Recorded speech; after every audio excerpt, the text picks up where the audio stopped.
बहुत देर हो गई, इस लड़के का कुछ अता पता नहीं है।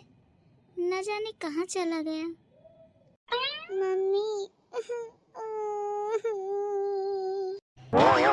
क्या हुआ ये तुमको?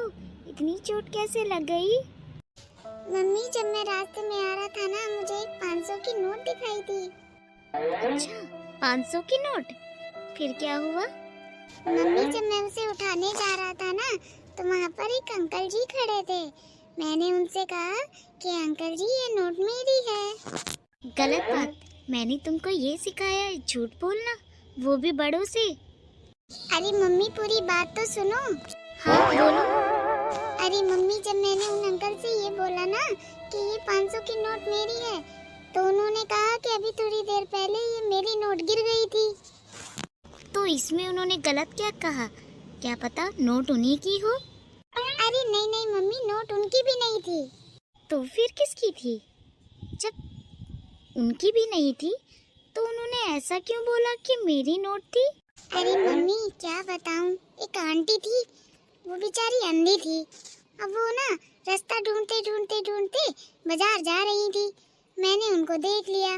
उसी वक्त मैंने उनको पैसे निकालते हुए देखा। जब वो पैसे निकाल रही थी ना, तो उनकी 500 की नोट गिर गई थी। अब वो आंटी रुकी तो नहीं थी, क्योंकि दूर थी ना, और मैं भी पहुंचते पहुंचते वहां पर टाइम लग गया। फिर क्या मम्मी, मैंने देखा कि वो अंकल भी उनके पीछे पीछे चल रहे थे, मगर वो उनके साथ के नहीं लग रहे थे। ऐसा लग रहा था जैसे कोई चोर हो। अच्छा फिर? मम्मी, इससे पहले कि वो अंकल नोट उठाते, तो मैंने उनसे कहा ये नोट मेरी है। अच्छा, फिर उस अंकल ने क्या बोला? मम्मी, वो अंकल है ना, चोर थे। जैसे मैंने उन्हें बोला ना कि ये नोट मेरी है, और उन्होंने मुझे मारना शुरू कर दिया, और इतना मारा, मारते मारते मेरे को चोट भी लग गई। कौन बदतमीज आदमी था वो, जिसने ये भी नहीं देखा कि छोटा सा बच्चा है, मैं उसको मारूंगा तो कितनी चोट लग जाएगी। मम्मी, वो सब छोड़ो।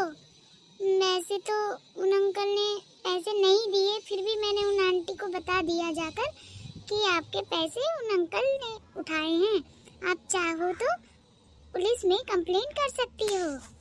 आई एम सॉरी बेटा, मुझे लगा कि तुमने झूठ बोला है। बेटा, रास्ते में कभी पैसे मिलते हैं ना, तो कभी भी उनको नहीं उठाना चाहिए। क्या पता किसी मजबूर इंसान के पड़े हों और वो वहाँ ढूंढने आ जाए। और अगर तुमको ज़रूरत ही क्या थी इन सब झमेले में पड़ने की? इतनी चोट लग गई है, बताओ। मैं सोच रही थी कि तुम घूमने गए हो, आकर तुमको खाना खिलाऊंगी, मगर तुम तो चोट खाकर आए हो। गलती तो मेरी भी है ना मम्मी। मैं घूमने गया था तो मुझे अपने खेलने पे ध्यान देना चाहिए था, इधर उधर नहीं। बेटा, वो बात ठीक है कि तुम खेलने गए थे और तुमको अपना ध्यान सिर्फ खेलने में लगाना चाहिए था। मेरे कहने का मतलब ये है कि अगर हमारे आसपास कुछ भी गलत हो रहा हो ना, तो हमें फौरन पुलिस को खबर करनी चाहिए, समझी? ठीक है मम्मी। मम्मी, एक बात कहूँ, जब मैं आ रहा था ना घर, तो मुझे लगा कि आप मेरी पिटाई कर दोगी। एक तो वैसे ही चोट लगी है, और चोट लग जाती। तुम तो मेरे राजा बाबू हो। तुमने आज जो भी किया सही किया, बस तरीका थोड़ा गलत था। पहले ही उस आंटी को बता दिया होता, फिर उनकी मदद करते तो ज़्यादा अच्छा होता। बट कोई बात नहीं। चलो बेटा, मैं तुम्हारी दवाई लगा देती हूँ और चलकर गर्मा गर्म खाना खा लो। आज मैंने तुम्हारी पसंद का खाना बनाया है, ठीक है?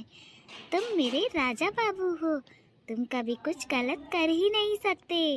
मम्मी, आप दुनिया की बेस्ट मॉम हो। कितने अच्छे से बताती हो ना। और उधर देखो, चिंटू की मम्मी उसको कितना मारती है, मार मार के भरता बना देती है और फिर समझाती है। लेकिन मेरी मम्मी तो प्यार से समझाती है।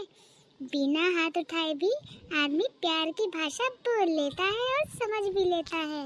हाँ बेटा, तुमने सही कहा। हमको बिना हाथ उठाए भी प्यार की भाषा बोलनी चाहिए, ताकि हम अपने हाथों को सही जगह इस्तेमाल कर सके, किसी के चेहरे पे नहीं है।